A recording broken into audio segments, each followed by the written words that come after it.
Hey, everybody. Welcome to the Leader Lab. This is Leadership Shorts.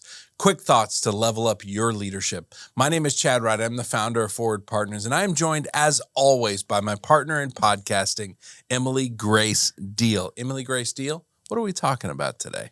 When we talk about mentors, often people push back with the story that I'm old. What do I need a mentor for? Yes. Why is being mentored so vital towards the end of a career? This is really interesting because I actually experience this a lot. When we get to the session where we talk about mentors and how to find them and how important they are, I do get the pushback a lot from people later in their career of, what does that even look like for me? Like, I had them earlier in my career, but why would I need a mentor? And the more I do this, the more I'm really coming to this belief very strongly that a mentor is more important at the end of your career. It actually matters deeply. And part of this is because how you finish your career matters. How you finish your career determines the trajectory you're on. So I've got some examples where you have people that, if you just look at their career, it's this. And at the end of their career, those last years, those are the most impactful years of their life. And those are the ones where they're like, man, of a 40-year career, these last 5, I have seen so much impact, so much difference. That trajectory carries right into retirement. That trajectory keeps them on the train of, man, I want to have more impact. I want to do more. I want to help more. I want to serve more. That trajectory matters a lot. And on the other side, I have a lot of examples, actually a lot more examples, sadly, of the trajectory being this, of it being the impactful years are already well behind me. And I'm just trying to get through. I'm just trying to survive to the end. And I think about this, the law enforcement we work with, they refer to that as retired on duty.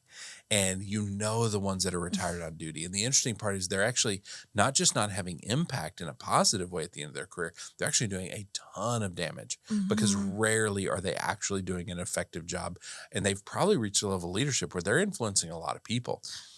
And that becomes really scary for us. And I think you see that across all industries. Yeah, I agree.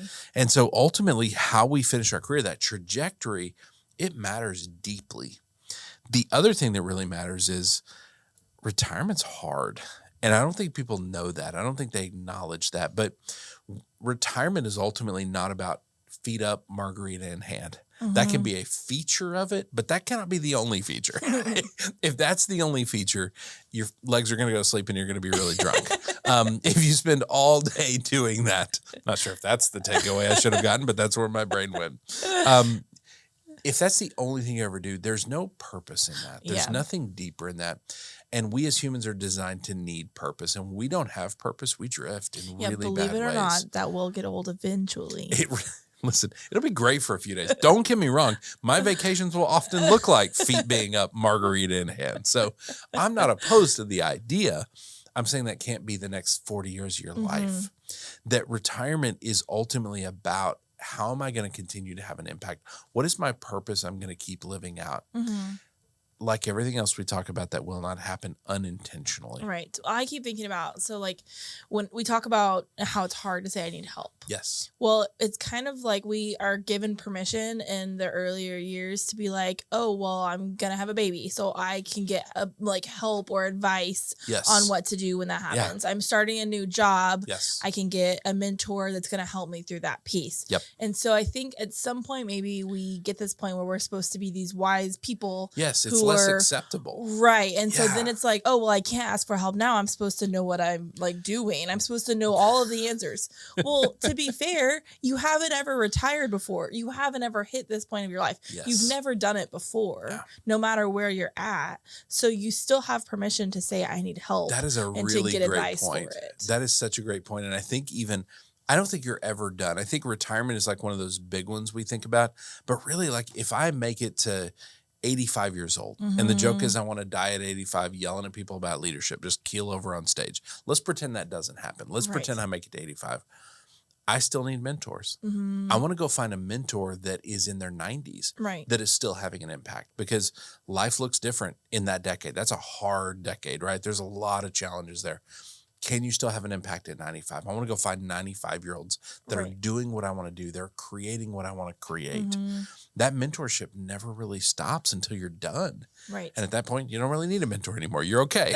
And so I think there's this idea that you're right, that we feel like we're past it. We're never past it. Right. Again, if we can keep growing. Yeah, it's giving yourself that grace to be like, you literally haven't done this before. Like, you don't have to know. Yes. Like, it's okay to say, I don't know. Give yourself the grace of like not knowing, and then seek somebody who does, who can help you with that. And what's really funny is every time I get the pushback of, I don't need a mentor, I'm old, I'm almost done. Mm-hmm. I start having this conversation with them, and I start telling them, you need to go find a mentor that is successfully retired, because I have them tell me examples. Who has unsuccessfully retired? Well, Carl unsuccessfully retired, and he's dead now. Like he did not do it well. In law enforcement specifically, the stats tell us that once they retire, they are 5 to 7 years on average from being dead. Mm-hmm. They don't retire at 80. They retire at 50 because they started when they were 18 years old. Mm-hmm. And so at 50, they're going to be 55 to 57 before they're done. That's the average. I think that people that beat the average are the ones that, two things. One, the trajectory of their career when they're finishing. Is it going up or is it going down? Right. Are these the best years of your career? Are these the most wasted years of your career? And also, have you found somebody that successfully learned how to go from the daily grind, which is really hard being in law enforcement, right? Mm-hmm. To, I have nothing in front of me that I have to do. What is my purpose? How do I learn to navigate that? Do you have that person? Yeah, there's not a quitting spot there. And that doesn't mean you're going to push the boulder up the hill until you die. It means that you are taking the choice to like make the right decisions to make the longevity make sense. And you probably have more freedom to do what you want at that point. And that's really valuable. And we don't want to waste that either. And it's funny, every time we start having this conversation with the person that pushes back, it is not very long before they're writing things down in their worksheet. They're like, I need to go find this person. They're describing them. And it makes such a difference. And so I think this is, we titled this episode Leaving It All on the Table. Mm-hmm. And I think there's something to that too. If we are truly leaders and if we're truly of service to others and we're serving a purpose, man, we should really want to do this well. We should want to finish our career well and then go into the next season of our lives where we can actually have even more impact if we're intentional about it. Leaders, let's talk next step. If you can see the end of your career, like you can see it and it's not that far away, this is so vital to stop and intentionally decide, how do you want to finish your career? What is that trajectory going to be? Are these going to be the most impactful years of your life? Or are you literally wasting everyone's time till your retirement date? Because that trajectory will determine a lot of what happens to you after you retire.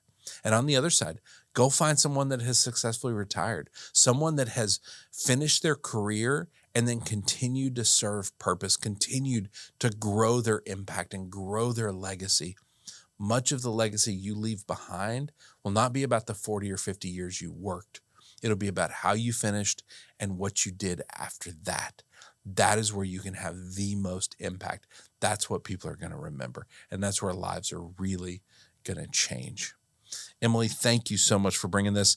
If people want to send us questions, they want to send us topics, ideas, questions, quotes, books, where do they send that to? lab@forwardpartners.net. lab@forwardpartners.net. If they want to find us online, where we're putting out leadership content like this all the time, where do they find us? @ForwardPartner. @ForwardPartner. We're on LinkedIn, Instagram, and Facebook. Thank you so much for co-hosting, Emily. Thank you. John, Porchlight Production Vineyards, thank you for producing. Other Emily, thanks for bringing the vibes. Viewers, listeners, watchers, we love you. We will see you next time right here in the Leader Lab for Leadership Shorts.